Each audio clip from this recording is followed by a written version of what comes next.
es especialista en estudios de género. El día de hoy nos va a hablar acerca de cómo prevenir la violencia de género. Estamos muy orgullosos de tener a un participante como él hablándonos pues de un tema tan importante en estos días.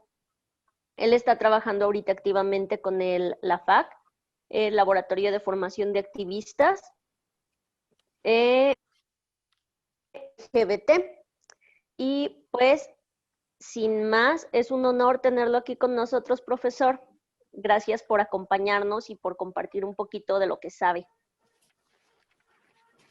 Hola, ¿qué tal? Buenas tardes a todas y todos y todes.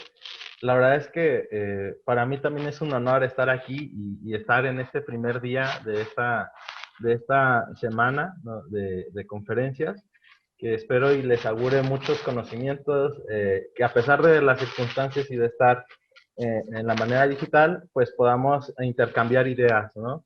Y que puedan como justamente a través de esto empezar a seguir forjando la importancia de hablar de estos temas. Y bueno, pues muchas gracias a todos. Veo que hay muchas participantes.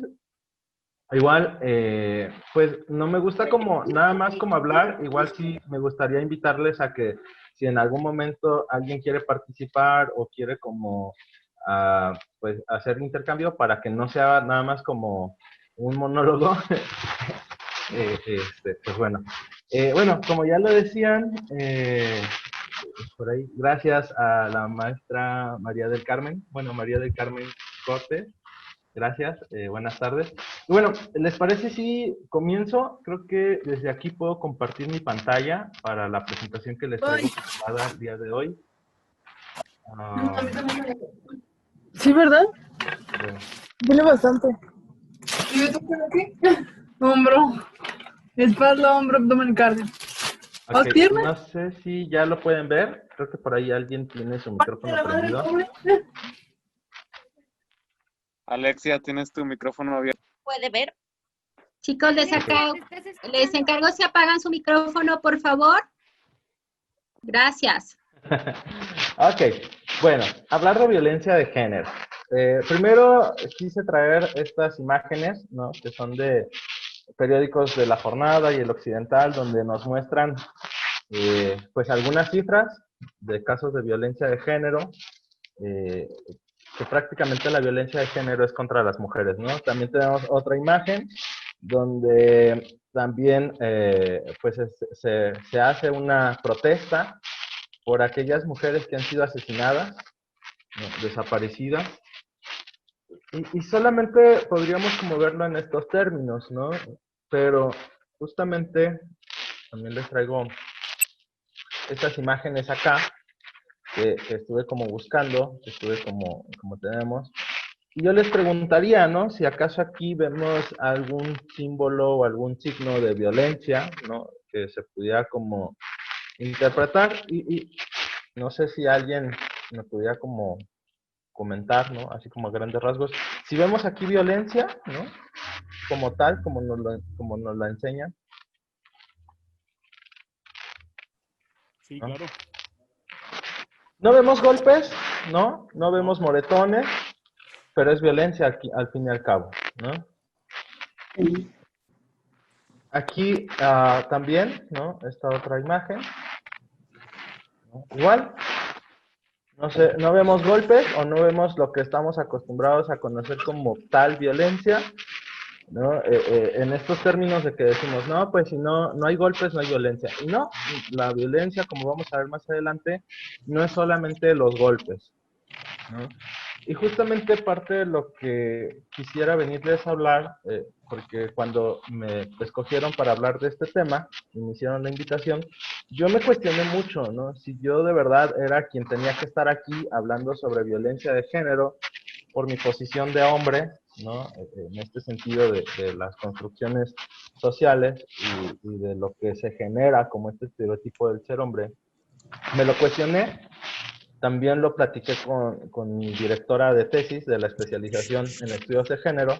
Yo le decía, yo no creo que deba ser el idóneo, ¿no?, cómo un hombre va a hablar sobre estos temas. Y me decía, bueno, sí, pero también puedes hablar desde lo que te corresponde justamente, ¿no? Y es justamente lo que me corresponde a mí como hombre poner en la mesa para que podamos como, no sé, quién tiene ese micrófono, que podamos como reflexionar sobre esta situación, ¿no? ¿Por qué alguien por ahí tiene su micrófono prendido?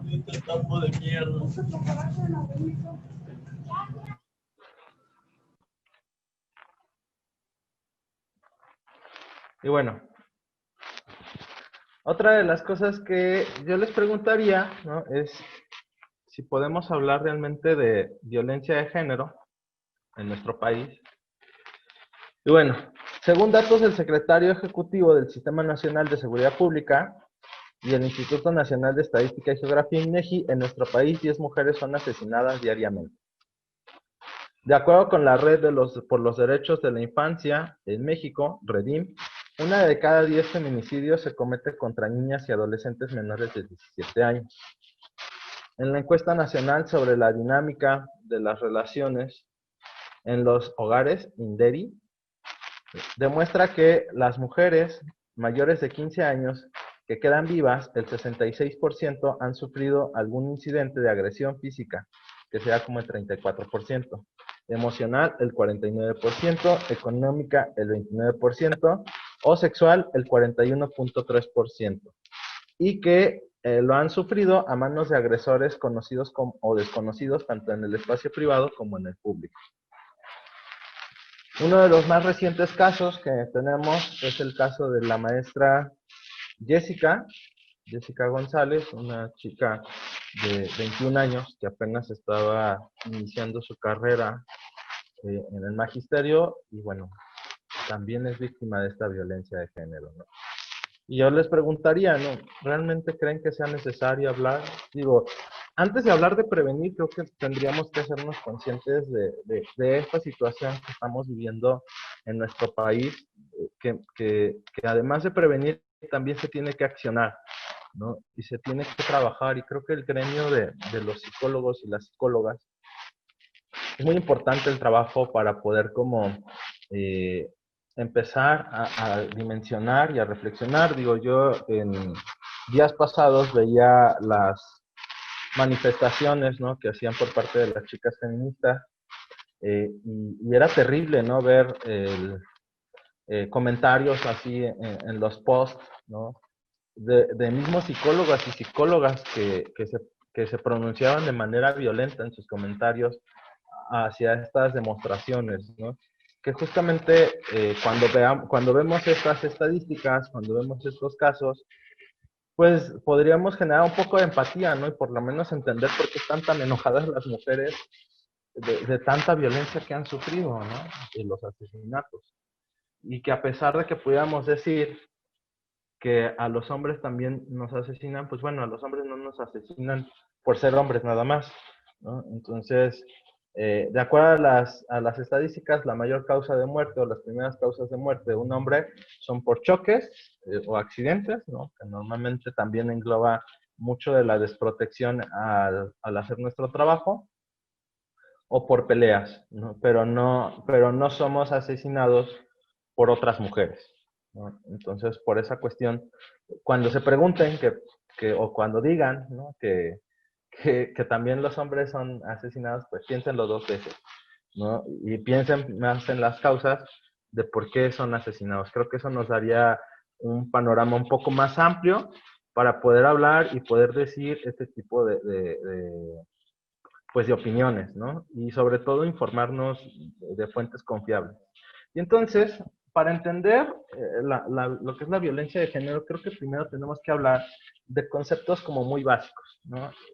Y conceptos muy básicos porque creo que esto nos puede ayudar a entender de dónde surge todo esto, ¿no? Y poder diferenciar estas dimensiones. Yo creo que uno de los primeros conceptos que tendríamos que hablar para que nos quede claro es hablar del sistema sexogénero, ¿no? Parte de lo que les voy a platicar ha sido de mis experiencias trabajando y colaborando en colectivos como Impulso Trans AC o también en instituciones como el SECOBIM, que es el Centro para Erradicar las Conductas Violentas de hombres que ejercen violencia hacia mujeres, ¿no? Y que tratan con hombres que han sido denunciados o que van por manera voluntaria a trabajar sus violencias que han cometido contra las mujeres. Entonces, una de las primeras cosas que creo que tenemos que hablar y que a veces se nos olvida es esta cuestión del sexo y del género, ¿no? Esto es en el modo en el que el sexo y la reproducción humana son convertidas por las relaciones sociales de desigualdad en un sistema de prohibiciones, obligaciones y derechos diferentes para hombres y mujeres. O sea, desde aquí, desde que ya te dicen qué eres, si eres hombre o mujer, pues bueno, ya te están diciendo, ¿cómo se llama? Ya te están diciendo qué es lo que te corresponde hacer y qué es lo que no te corresponde hacer. No sé si alguien que esté aquí me pudiera ayudar porque no veo los comentarios. Creo que ya me salen comentarios. A ver. Ok. Ok. No, era sobre los micrófonos. Ok. Entonces, cuando estamos hablando del sistema sexo-género,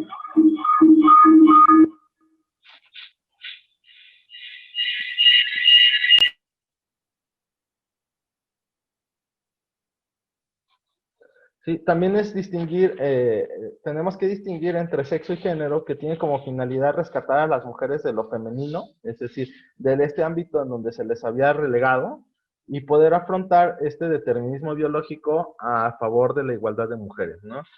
¿A qué se refiere esto? Bueno, esto lo tenemos desde la antigüedad, ¿no? Por ejemplo, el claro ejemplo, ¿no? Que se decía que las mujeres no tenían un coeficiente intelectual adecuado para la preparación en aquellos años de los 1500, 1400, ¿no?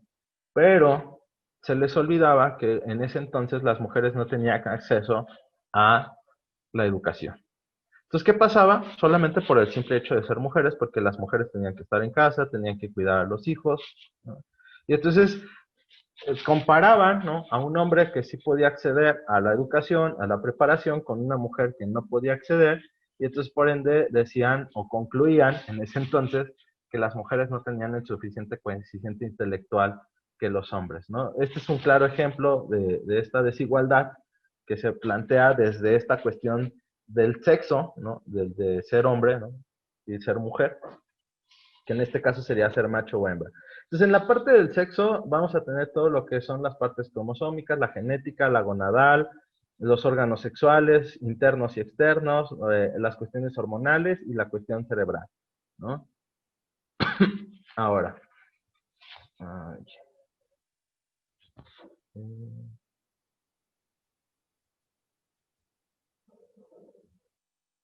Entonces aquí, de esto vamos a diferenciar tres tipos de sexo: el macho, no, la hembra y los estados intersexuados, básicamente. Entonces, macho, pues bueno, tiene todas las características que se refieren a macho, ¿no? Pene, gónadas, ¿no? Las mujeres, vulva, ovarios, entre otras cosas. Pero los estados intersexuados,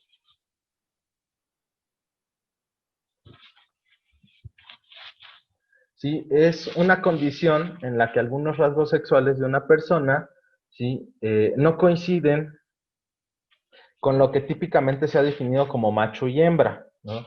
Que en este caso, en la historia se le conocía anteriormente, y mal dicho, como personas hermafroditas.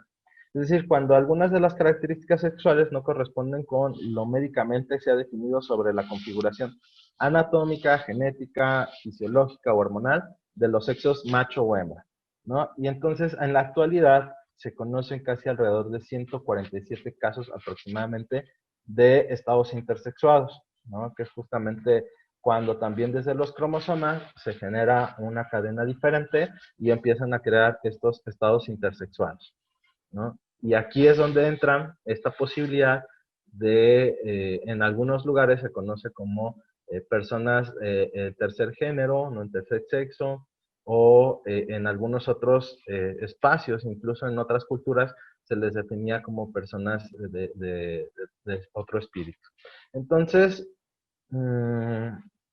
aquí, después vamos a entender que la construcción de género es desde cómo se asigna que es antes del nacimiento en la familia.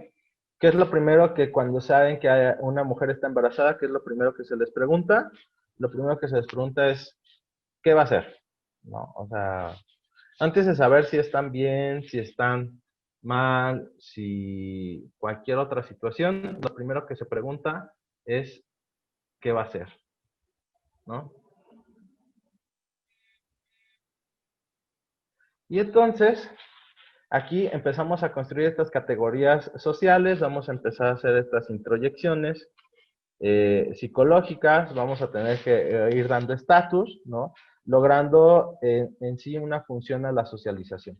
Y entonces también hay una apropiación del género en nuestra infancia durante la escuela, ¿no? En el trabajo, en los medios de comunicación, en los grupos sociales, pero siempre basados en este estereotipo de género en una dicotomía sexual.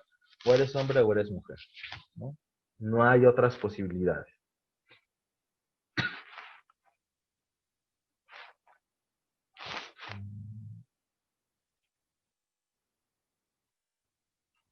Ándale, hasta luego. Okay. Entonces, ¿qué es el género? El género se va a referir a los atributos que social, histórica, cultural, económica, política y gráficamente se nos han asignado a los hombres y las mujeres, ¿no? Es transversal. Aquí le puedes subir.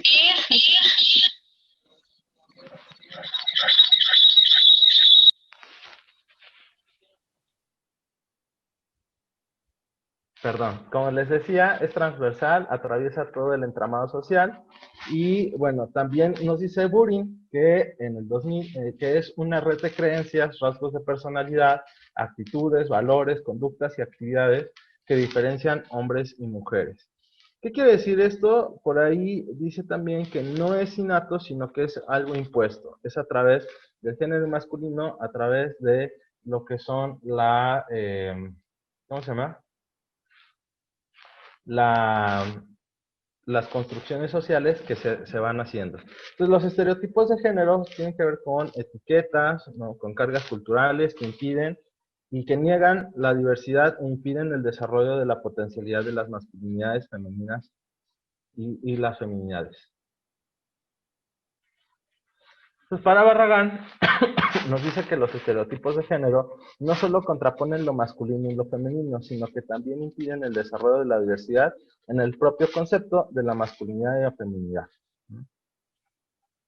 Por ahí del 1996. Entonces, los estereotipos de género, ¿sí?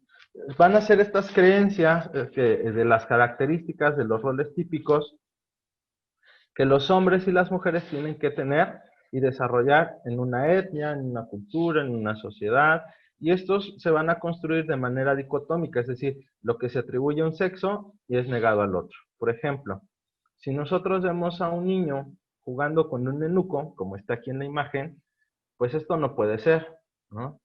Entonces, aquí, justamente,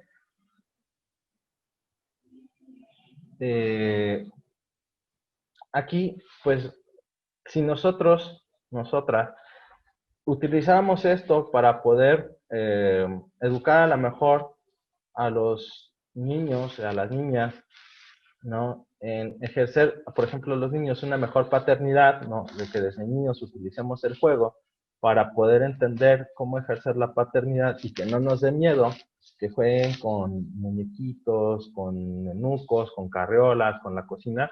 Creo que a través del juego podríamos también evitar desarrollar estas conductas violentas y sobre todo también desarrollar este sentido de la paternidad que solamente nos preocupamos por desarrollar en las mujeres, ¿no? Las mujeres son las que deben de cocinar, las que deben de estar cuidando a los niños, ¿no? Y lo vamos a ver siempre que es un regalo, ¿no? ¿Qué les regalamos, por ejemplo, en el día de la Navidad, en el Día de Reyes, en los cumpleaños? ¿Qué es lo que más regalamos, no? O sea, cosas rosas para las niñas, carriolas, nenucos, juegos de té. Un claro ejemplo, ¿no? Yo les podría preguntar cuántos de los hombres, no sé si estén aquí, conocieron el microornito y cuántos de ustedes quisieron, ¿no? Que en alguna parte de su infancia les regalaran el microornito. ¿Y por qué no se los regalaban? ¿no? Aquí podríamos decir que la mayoría era porque como un hombre iba a pedir un microornito, ¿no? Y se nos olvidaba que a lo mejor y los hombres pues nos interesaba cocinar, nos gustaba cocinar. Digo, por ejemplo, la mayor parte de los chefs, curiosamente, más reconocidos en el mundo son hombres, ¿no? Y en un campo que deberían estar reconocidas las mujeres, y la mayor parte de los chefs reconocidos son hombres, ¿no? En su mayoría. No digo que no haya mujeres, pero digo, yo creo que con estos ejemplos nos podría ayudar a entender estas concepciones de lo que es el género y los estereotipos de género.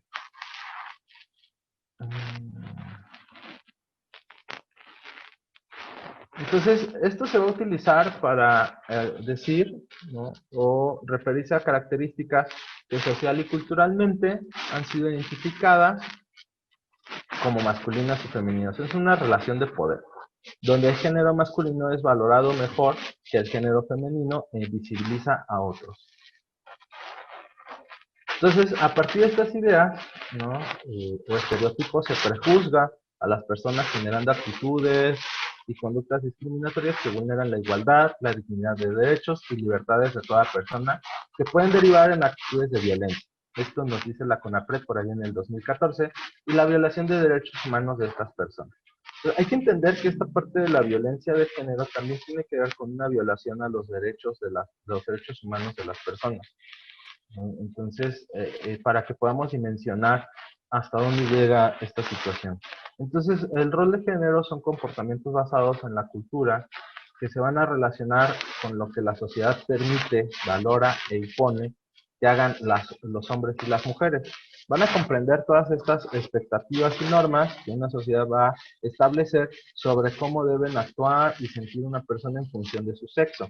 Es decir, lo que sí es apropiado y lo que no es apropiado, ¿no? Ya lo veíamos por ahí en series o en películas, ¿no? Por ejemplo, anteriormente estaba algo que se llamaba el Manual de Carreño, que afortunadamente ya no existe, ¿no? O bueno, si existe ya casi no lo utilizan, y eso creo que es bueno, donde te decía, ¿no? Cómo era lo más adecuado para comportarse principalmente hacia las mujeres, ¿no? Que cómo se deben de sentar, cómo deben de comer, cómo deben de reír. Estas normas de etiqueta social. Entonces, según estos roles, se van a atribuir posiciones y funciones sociales que son asumidas diferencialmente por hombres y por mujeres.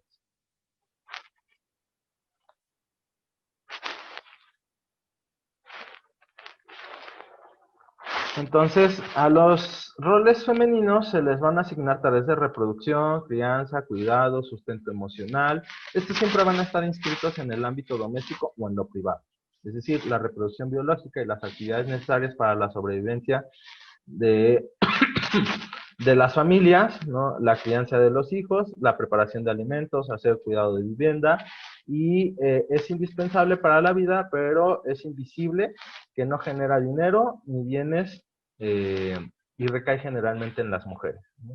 Esto lo podemos ver con el ejemplo de la jornada doble, que normalmente quienes la trabajan es la mujer, que es la jornada de trabajo, más su jornada en las actividades de la casa, limpiando, barriendo, preparando de comer, y que solamente, y que no es remunerada, ¿no? Entonces, en los roles masculinos, bueno, tienen que ver con tareas que tienen que ver con lo productivo, el sustento económico, estos inscritos a lo público, es un rol más productivo, ¿no? Son quienes generan ingresos económicos, bienes o servicios para la venta o el consumo. Y normalmente están en la agricultura, en la industria, en el comercio, y quien maneja el dinero y los bienes y los recursos es quien tiene el poder.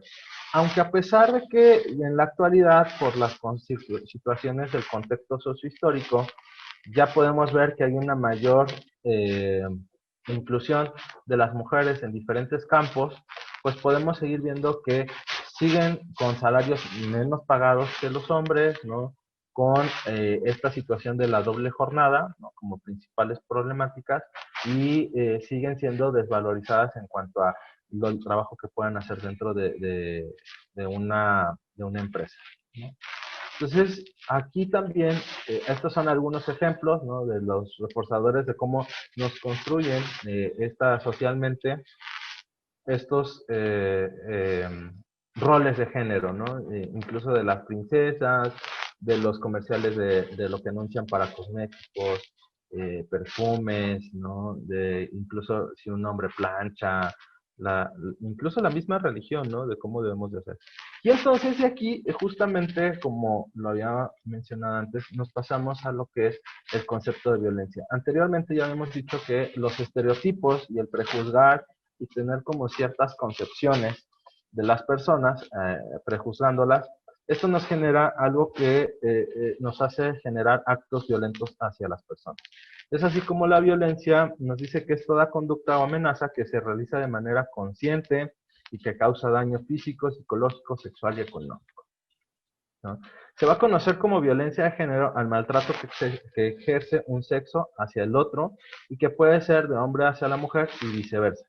Pero, digo, no es que no haya casos de mujeres hacia hombres, pero lo más visible que se ha hecho es de hombres hacia mujeres, ¿sí?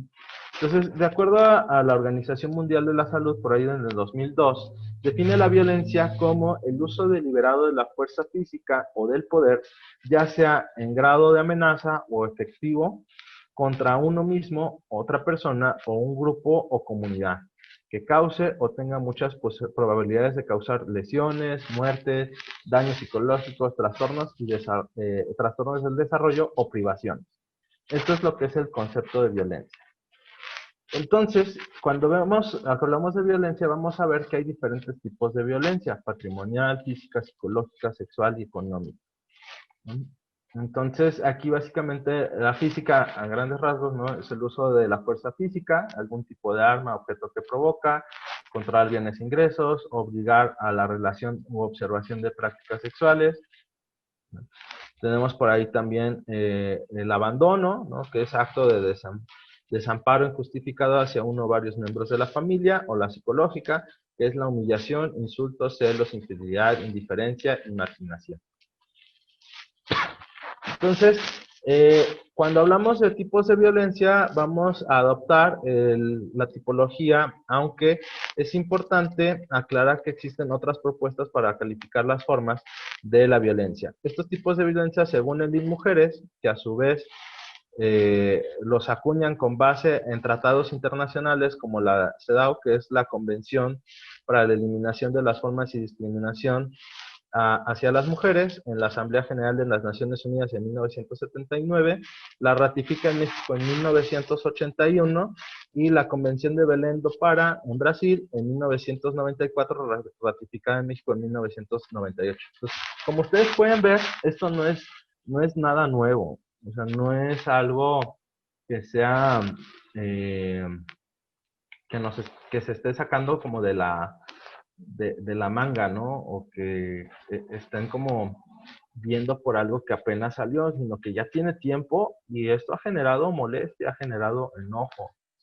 con las personas.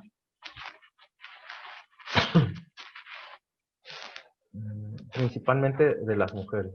A ver, entonces, ¿qué tipos de violencia? Les decía, ¿no? Cuando hablamos de violencia física, podemos hablar de golpes en el cuerpo, pellizcones, jalones de cabello, patadas, puñetazos, entre otros. Cuando hablamos de psicológica, hablamos de insultos, amenazas, burlas, humillaciones o aislamiento. Cuando hablamos de económica, hablamos de incumplimiento de obligaciones alimentarias o control de ingresos económicos. Que, por ejemplo, cuando te dicen, ¿no? Incluso hay una que es como la violencia patrimonial, que es cuando te dicen, no te voy a dejar utilizar la televisión, ¿no? O vete de mi casa a las 12 de la noche, cuando a lo mejor y la casa es de los dos. Pues también la violencia sexual, cuando hablamos de acoso sexual, violación sexual, tocamientos, exposición a material pornográfico que no sea consentimiento, ¿no? Así hay que quedar muy claro que también pues tenemos que pedir consentimiento, no es algo que se imponga, ¿no? Entonces, voy a avanzar un poquito más, que esto ya es lo que les expliqué. Esto es muy importante. La violencia sexual es cualquier acto que se degrada o daña al cuerpo o puede consistir en negligencia, sexual de la víctima y por tanto atenta contra su libertad, dignidad, integridad física. Es una expresión de abuso de poder que implica la supremacía masculina sobre la mujer, al denigrarla y concebirla como un objeto.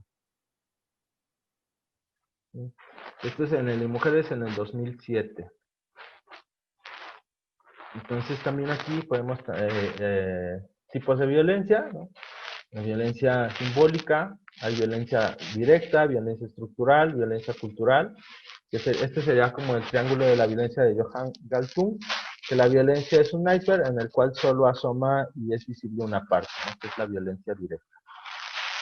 Y que nuevamente vemos aquí la económica patrimonial, física, psicológica y sexual. Y la simbólica, ¿no? Que son burlas contra la inteligencia y capacidades, imperativos de rol, las mujeres deben ser y los hombres deben, ¿no?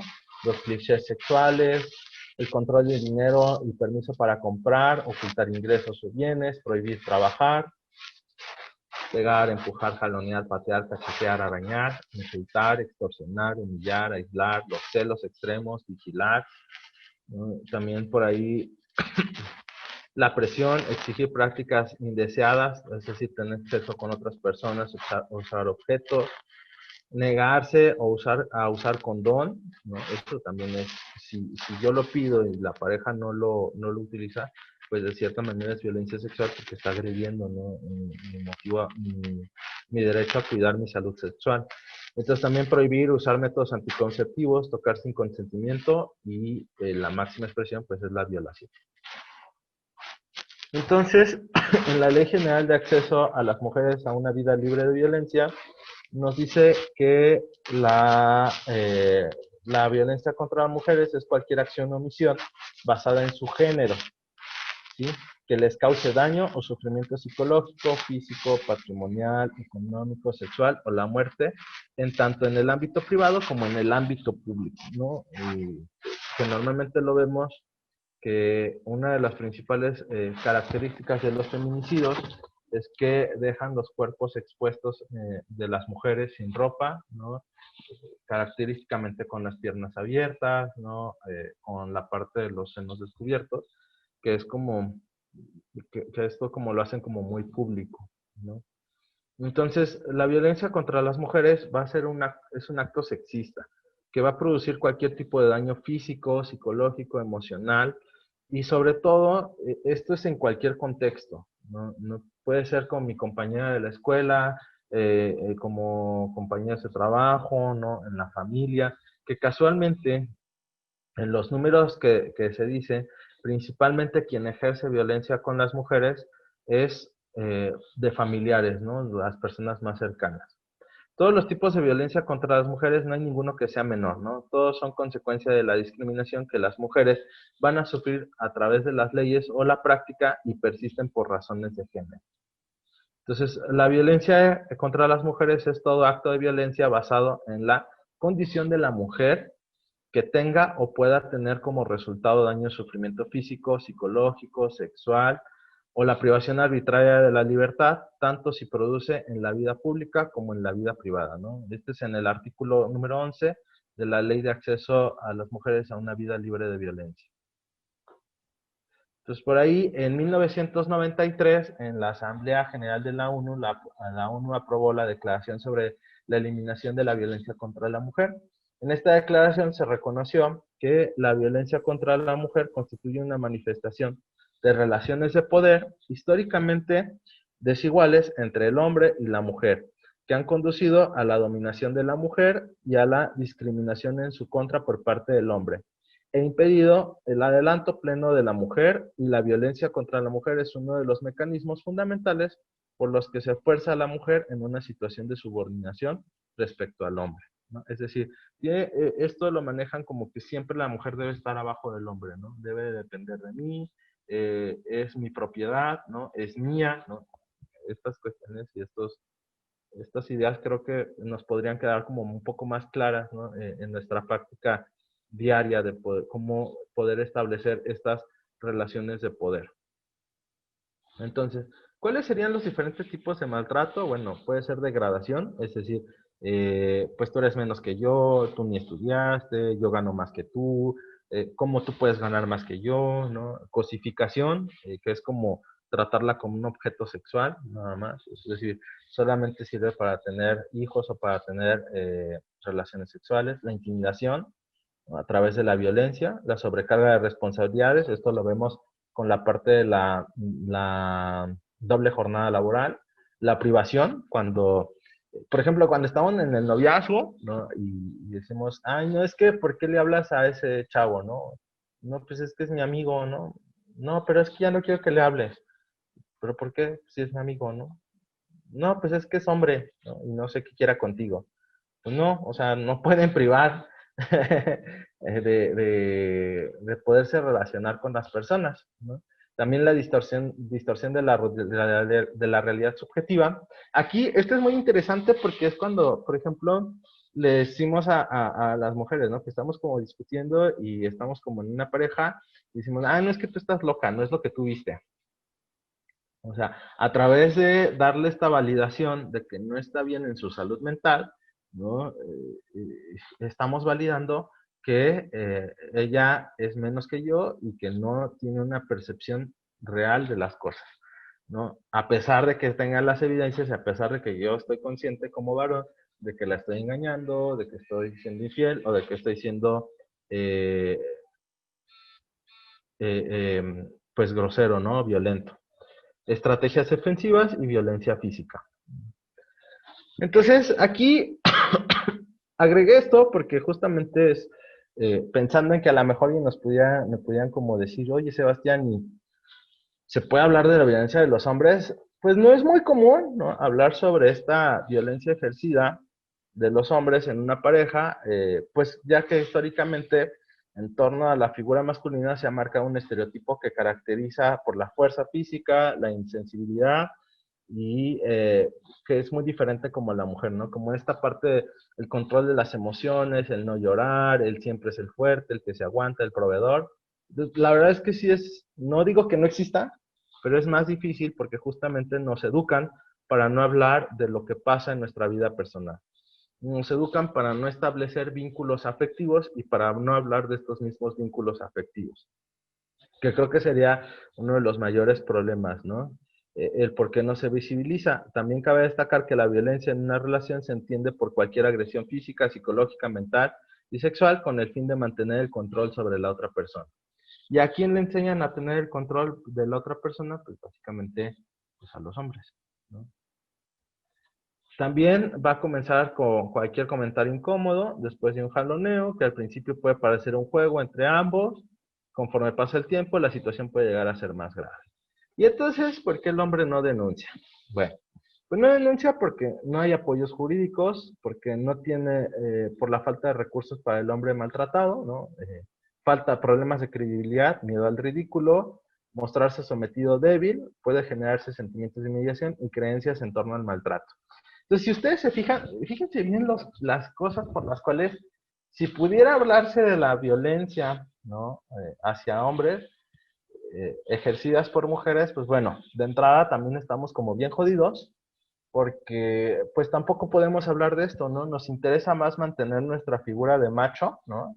De que cómo alguien me va a someter, y principalmente una mujer, ¿no? Que hay que aclarar eso, ¿no? ¿Cómo me voy a ver ante mis amigos, ¿no? Ante mis compas, si se puede decir así, o cómo me va a ver mi familia, ¿no? Entonces, fíjense nada más hasta dónde nos afecta todas estas construcciones sociales del ser hombre, de cómo incluso ni siquiera podemos hablar de estas situaciones que pasamos, ¿no? Porque de entrada, alguien más que hable no nos cree. Entonces, ¿cuál sería el perfil psicológico de un hombre? Bueno, básicamente tiene baja autoestima y poca validación de sí mismos, volvemos a lo mismo, no nos creemos como lo suficiente, ¿no? Y siempre tenemos que estar demostrándolo. Buscan la aprobación de su pareja de forma habitual, ¿no? Su pareja puede ser, su pareja puede ser para ellos como una madre que castiga de forma normal, ¿no? También esta vinculación con la madre. Puede haber sufrido maltrato de pequeño o haberlo visto en la familia. El amor no es entendido o es entendido exclusivamente como algo de sacrificarme, ¿no? Por el otro.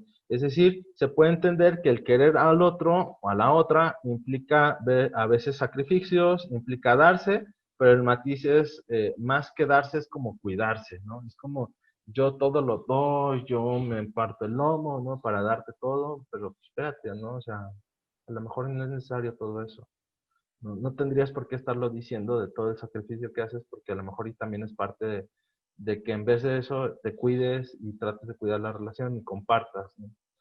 No se sabe cómo salir de la relación, ¿no? Idealizamos o sobrevaloramos a la pareja, presentamos síntomas de estrés, ansiedad, problemas somáticos como dolor de cabeza, de estómago, y normalmente siempre se distancia de los amigos y familiares, ¿no? Que justamente es lo que les digo, o sea, no nos enseñan a hablar ni a establecer vínculos afectivos en ningún sentido, ¿no? Realmente, si ustedes preguntan por los vínculos afectivos de los hombres, pues están muy, muy reducidos. Entonces, de acuerdo a lo que se conoce como las buenas prácticas en materia de violencia de género, esto es según las Naciones Unidas, existen los siguientes principios. Esto ya es en temas de poderla prevenir, ¿no? Una de ellas es dar prioridad a la prevención de la violencia contra la mujer en todas las políticas y programas. Es decir, esto se tiene que establecer desde políticas, desde reglamentos, desde lineamientos, ¿no? Por ejemplo, los lineamientos en la escuela donde ustedes están, verificar si existen, ¿no? En estos protocolos de atención a la violencia y si no, crearlos. Asignar a todos los sectores recursos específicos para las actividades de prevención, buscar apoyo político para inversiones sostenidas, a largo plazo en prevención, elaborar estrategias de prevención que enfrentan las causas de la violencia contra la mujer, en particular la persistencia de los estereotipos de género, ¿no? Determinar objetivos claros en los que se definan qué es lo que se quiere cambiar mediante las estrategias de prevención y cómo, estableciendo un proceso de seguimiento y evaluación. En este caso sí hay que tener muy claro con las estrategias. Por ejemplo, hay luego programas que dicen que es empoderando a la mujer, ¿no? Y te empoderan dándote clases de corte de cabello, ¿no? De corte y confección, o de hacer uñas. Que ojo, no digo que esté mal, ¿sí? Sino que es justamente te empoderan remitiéndote actividades que solamente son enfocadas a las mujeres. Volvemos a lo mismo, ¿no? Entonces, incluso desde el establecimiento de estos programas de empoderamiento, pues desde ahí, o sea, remitirte nuevamente, pues es como revictimizar, ¿no? Y solamente volver a, a mandar a las mujeres a hacer cosas de mujeres. ¿Sí me explico? Entonces creo que ahí deberían de ser como otro tipo de acciones, otro tipo de programas, y que incluso también desde la atención psicológica se puede también generar esta reflexión, sobre todo ver como esta parte de la terapia con perspectiva de género, ¿no? Que es esta propuesta que también se está generando desde los feminismos y que justamente también permite poder a los hombres, ¿no? Ser principalmente hombres terapeutas, ser un poco más sensibles y poder tener otro punto de vista al momento de tratar asuntos de violencia, ¿no? Principalmente violencia en pareja, violencia en la familia, que tienen que ver, os pueden ser como focos de alarma para lo que es la violencia de género. También otra de las cosas es garantizar que las perspectivas y las voces de las mujeres en particular, en órganos gubernamentales, en organizaciones no gubernamentales, en organizaciones de trabajadores y empresarios, líderes comunitarios y locales, para abordar estrategias inclusivas y eficaces. También aquí compromete proactivamente a los hombres y a los niños en la elaboración y aplicación de estrategias para la prevención de la violencia masculina contra la mujer. Es decir, mucho de lo que se ha hecho a través de las mujeres. Y creo que por eso les decía y les hago la invitación a todos aquellos hombres que creo que nos corresponde hablar de nosotros, ¿no? De qué podemos hacer con estas violencias. De qué podemos hacer cuando yo veo, estoy en mi grupo de amigos y veo que alguien le está chiflando, se le está quedando viendo a una chica y poderle decir, ¿sabes qué, compa? Eso no se hace, ¿no? Y que en vez de que yo reciba burlas, ¿no? O que me digan, ay, pinche mocho, o cosas así, pues que asuman, ¿no? Esta responsabilidad de poder reflexionar de que eso es un acto de violencia, ¿no? Y que yo no tenga miedo, ¿no? De poder como decir hasta aquí, ¿no? Y no volverme cómplice de esas situaciones, ¿no? Entonces también promover la seguridad de las mujeres en caso de modificar también los ambientes físicos, garantizar que los esfuerzos de prevención sean holísticos. Aquí sí quisiera hacer también, por ejemplo, de promover la seguridad de las mujeres. Ojo, ojo, porque en la semana, si no me recuerdo, la semana pasada, creo, la semana pasada, antepasada, salió un filtro de Facebook que decía, yo nací para cuidarlas, ¿no? Entonces, pues no, no va por ahí, sino que justamente es cómo, ¿no? A través de estas estrategias, pues yo ejerzo el respeto hacia su persona, ¿no? No es como una mercancía o una cosa que yo tenga que estar cuidando que me pertenezca, ¿no? Entonces hay que tener cuidado también en los discursos, ¿no? Por ejemplo, en las labores de la casa, ¿no? Entendemos mucho a que, pues es que yo la estoy ayudando, no, espérate. O sea, no es que tú la ayudes, es que los dos vivimos en la casa, los dos tenemos responsabilidades en la casa y a los dos nos corresponde hacer algo para que nuestra casa esté bien, ¿no? Entonces, desde los discursos podemos entender.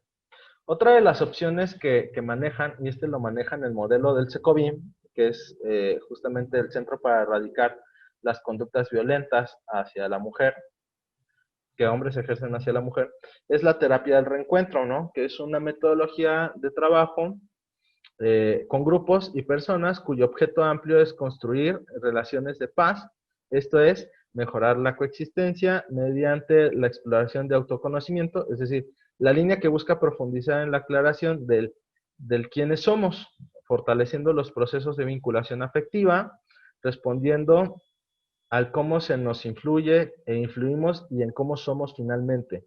Esto implica todo un análisis de los procesos y los significados de lo sociocultural. La terapia de reencuentro va a referir al reencuentro de la persona consigo misma, es decir, autoobservarse, conocerse en sus pensamientos, emociones, sensaciones e imaginaciones.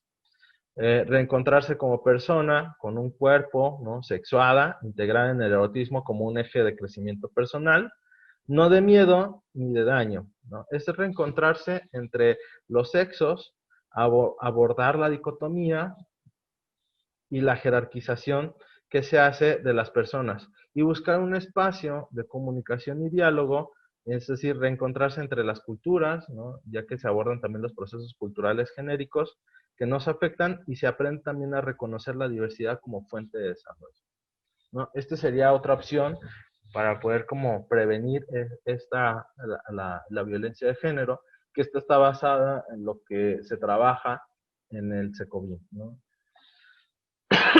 Perdón. Ya por último, una de las acciones que también estaban o que proponían en el SECOVIM es algo que se llama el tiempo fuera, ¿no? Que es una acción con la que decido no ejercer violencia para alejándome del conflicto o del espacio de conflicto.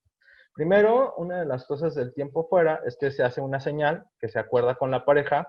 Procuren que la señal no sea violenta, es decir, no con el puño cerrado, así, sino que, por ejemplo, como lo hacen en el partido de fútbol, ¿no? Así, tiempo fuera. Entonces, este tiempo fuera tiene que durar única y exclusivamente 1 hora, 60 minutos, ni más ni menos. Entonces, después de estos 60 minutos, lo que hago es regreso, ¿no? Y pregunto, oye, ¿podemos hablar? Y me dicen, no, pues no, todavía no. Bueno. Entonces, ni pregunto ni a qué horas, ni cuándo, entonces me voy y otros 60 minutos. Ojo, aquí se recomienda no agarrar y salirte así sin avisar, no agarrar el coche, no irte a tomar, no ir a buscar quién te dé la razón, ¿no? Porque justamente esto nos nubla la situación, no es como que vaya y busque a alguien que me valide que yo lo que estoy diciendo y lo que estoy haciendo está bien. También otra de las cosas es no utilizar o no beber bebidas alcohólicas, no utilizar drogas, ¿sí? Y tampoco ir a buscar alguna relación sexual, ¿no? Porque justamente esto, en vez de hacerme reflexionar de lo que está pasando con este acto violento,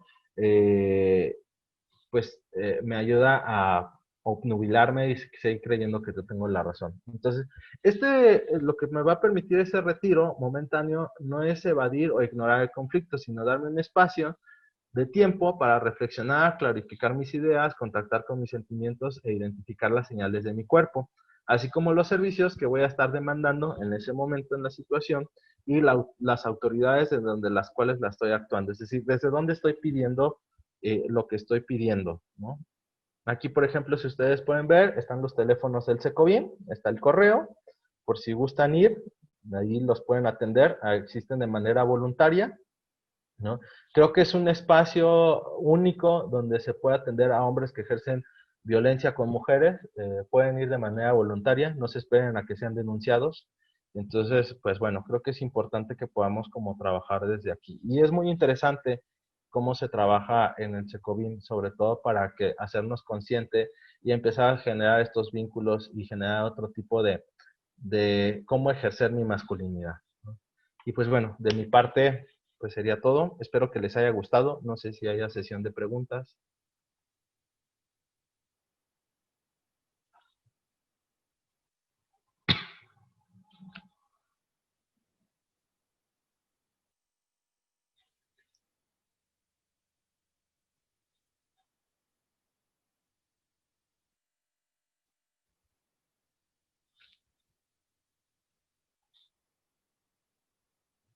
No sé. No sé qué siga. Sí, adelante. Igual, si quieren pueden prender el micrófono para hacer preguntas.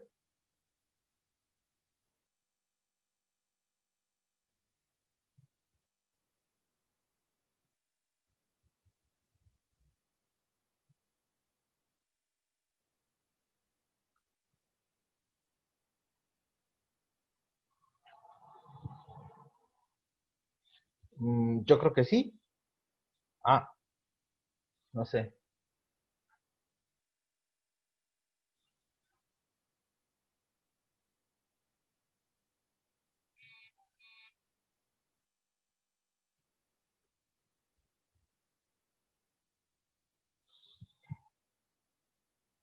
Sí, claro. Sí, eso se podría tomar como violencia económica. A Ana Saray Vázquez. Sí. eh,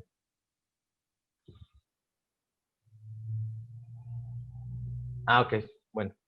Entonces, sí, sí, Ana, sí, el que tu pareja te quite tu dinero o comida se conoce como violencia económica.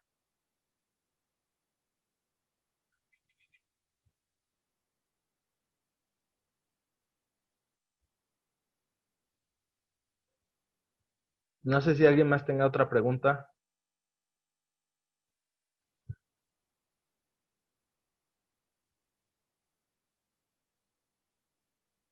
Así es. Sí, definitivamente es importante dejar de romantizarlas, ¿no? Porque incluso normalizarlas, ¿no? Porque, por ejemplo, cuando, ¿cómo se llama? Un ejemplo, ¿no? Vamos en la calle, voy con mi pareja y alguien me dice algo, ¿no? Y entonces yo me pongo así todo tenso y me pongo a pelear y entonces en lo que según yo intento defender le digo, pues que no la puedes ni ver porque es mía, ¿no? Es mi propiedad. Pues, pues, pues la estás defendiendo, pero pues también la estás violentando, ¿no? O sea, porque pues tu novia, ¿no? Pues no es de tu propiedad, ¿no? Y a veces creemos que esto es como bien bonito, ¿no? Porque dicen, ay, me está defendiendo, ¿no? Entonces, ¿qué se puede hacer cuando como institución se normaliza a la violencia a la mujer? Creo que es importante hacerlo ver. Digo, finalmente también existe algo que se llama la violencia institucionalizada, y creo que ahí se podrían recurrir a las instancias, ¿no? Por ejemplo, eh, la Comisión de Derechos Humanos, cuando son servidores públicos, principalmente, por ejemplo, instituciones como el Instituto de las Mujeres Municipales o ahora la Secretaría de Igualdad Sustantiva, que por ahí no sé qué tanta injerencia tenga para ese tipo de situaciones, pero cuando son como cuestiones de funcionarios públicos principalmente, se puede acudir a la Comisión Estatal de Derechos Humanos.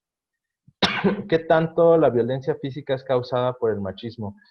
Pues yo diría que el 100%, Jonathan, ¿no?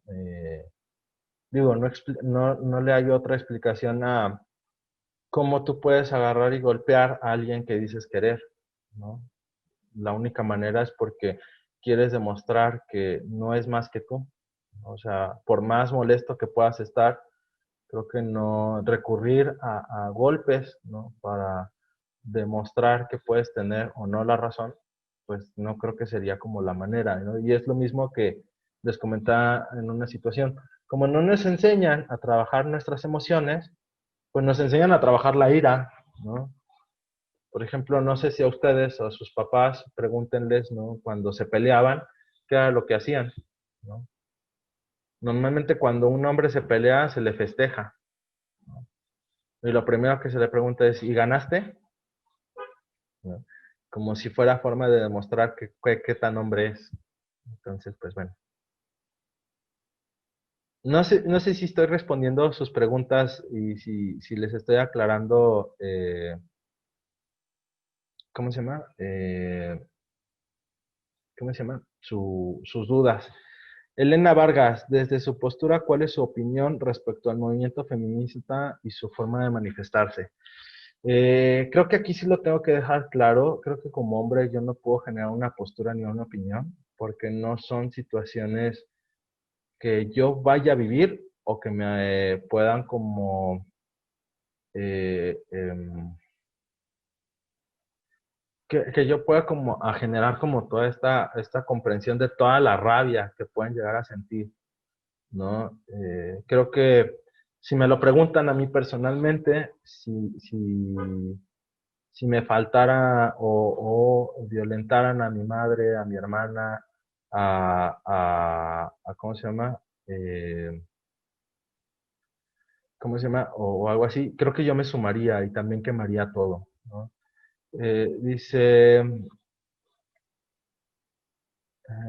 a ver, por acá, no sé si también eso, ¿no? Creo que sí, el tener una opinión como tal, ¿no? Viniendo desde mi postura como hombre, ¿no? Creo que sí sería una cuestión errónea, ¿no? Dice por ahí Aurora, sí, para mí todo está muy claro, sobre todo agradezco y valoro el que desde el principio postulaste la ponencia como lo que nos toca como hombres. Gracias, gracias Berenice. Adriana Gaona dice, ¿sería prudente así como en el caso de los hombres sensibilizar a las mujeres por la cuestión de que las mismas mujeres fomentan actos machistas o desmeritan movimientos sociales? Sí, yo creo que sí, y aquí yo creo que recurriría a un concepto que entre los colectivos de mujeres se le conoce como la sororidad, ¿no? Creo que también hay mujeres que se pueden instalar en su privilegio y se olvidan de este concepto de sororidad, ¿no? Y hasta que no le toca a mi amiga, a mi madre, a mi compañera de trabajo, no me vuelvo como sorora, ¿no? Entonces, sí creo que justamente como el compartir y sobre todo el poder como transmitir esta sororidad, creo que podría ayudar a que también las mujeres se puedan hacer como un poco más sensibles, ¿no? Aquellas que no están ejerciendo y que sobre todo ustedes como psicólogas entiendan, ¿no? Por ejemplo, ustedes van a llegar a atender a mujeres que han sufrido violencia, ¿no? Y sobre todo el que puedan ser como empáticas y sororas, que a pesar de que ustedes no hayan vivido esta situación, puedan ayudarles a avanzar, ¿no? En el restablecimiento de su salud mental, cualquiera que esto signifique, y si es que se pudiera llegar a lograr, ¿no? Porque pues estamos hablando de una herida emocional, psicológica, social muy grave, ¿no? Eh, Dice Andrea González, ¿qué otras estrategias existen para el manejo de la ira? ¿Se pueden prevenir la violencia, que puedan prevenir la violencia de género? Una de las cosas que trabajan en el SECOVIM es justamente también la cuestión de, primero, hacer contacto con tus emociones, es decir, hacerte consciente de lo que pasa cuando te sientes enojado, cuando te sientes triste, empezar como a sentirlo, ¿no? ¿Dónde es donde reacciona tu cuerpo?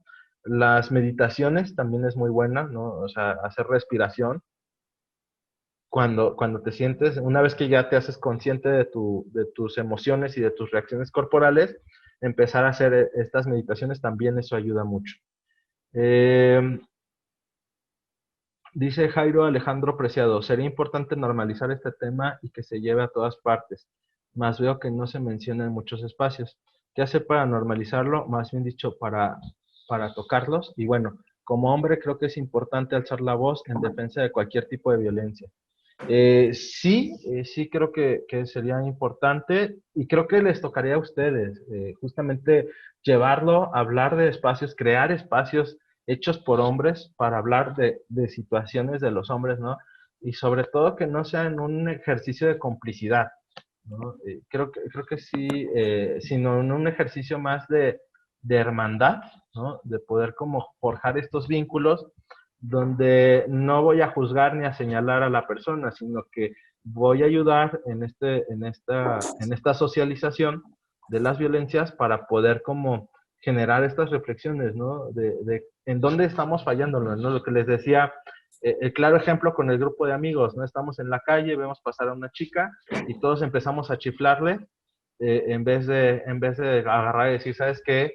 Compa, no, ¿no? Y no es culpa de la mujer, o sea, no tiene que ver con qué lleva puesto, si lleva una falda, si lleva un pantalón, o sea, y lo pueden ver en las imágenes que les puse en un principio, ¿no? Primero estaba una chica con falda, luego estaba una chica con una blusa y un pantalón, y de todos modos, ¿no? Entonces, la violencia estaba allí ejercida. Entonces creo que sí es muy importante forjar y empezar a hablar, ¿no? En estos círculos de los hombres, pero no desde la complicidad, sino desde la hermandad y que justamente podamos tener estos espacios para hablar de nuestras emociones y de estas situaciones que vivimos en el día a día. Dice, es que todas hemos vivido algún tipo de violencia, pero está tan normalizada y tan romantizada que muy pocas las reconocemos como violencia. Entonces, lo primero es visibilizar las violencias para poder empezar a trabajarlas. Sí. Y Jonathan Sandoval dice, como psicólogos, ¿qué políticas públicas podemos realizar ante la violencia de género? Yo creo que, ¿qué nos tocaría hacer? Yo creo que desde incluso el establecer, ¿no? Cómo vigilar estos protocolos, ¿no? Estas atenciones, desde ver las violencias, cómo atenderlas, cómo también, por ejemplo, establecer estas cuestiones. Por ejemplo, creo que en la NOM, una de las cosas importantes que se podría hacer es la nueva norma, ¿no? En la cuestión laboral, de que también, por ejemplo, dar atención a los hombres, ¿no? Para tratar todas estas presiones, todas estas situaciones que manejamos. Y bueno, pues no sé si tengan por ahí otra pregunta o si ya sería todo. Creo que ya pasamos la hora, no sé. No sé si les respondí. La verdad es que les agradezco mucho por todas sus preguntas. Espero que sí haya podido responder. Tienen mi contacto, ¿no? Ya les pasé el contacto. Sí, igual se los pongo otra vez.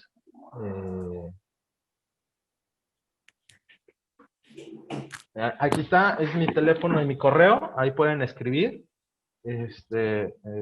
Cualquier situación, pues ahí también podemos estar.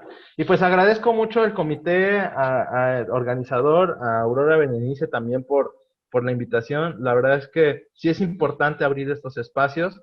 También creo que es muy importante y agradezco, ¿no? El que el primer espacio sea para hablar sobre este tema de la violencia de género y espero también en ustedes haber generado un poco de que se les haya movido algo y sobre todo que podamos también llevarlo a la acción, ¿no? Y que puedan hacer lo que les corresponda a ustedes con esta formación tan padre que es la formación en psicólogos y psicólogas.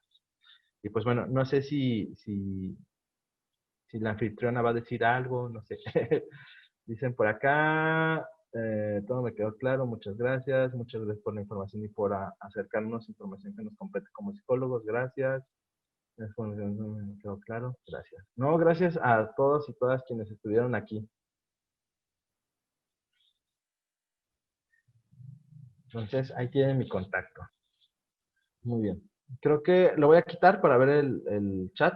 Gracias, felicidades. Gracias, Jairo, Cecilia, a todos sí, gracias a todos los participantes por su atención. Alexia, gracias. Ana, gracias. Alma, Monse, Ana Saray, también muchas gracias. Alma Pérez, gracias. Gracias también por sus participaciones. La verdad es que es muy padre cuando alguien participa. Y pues bueno, creo que ahora sí ya sería todo. No sé,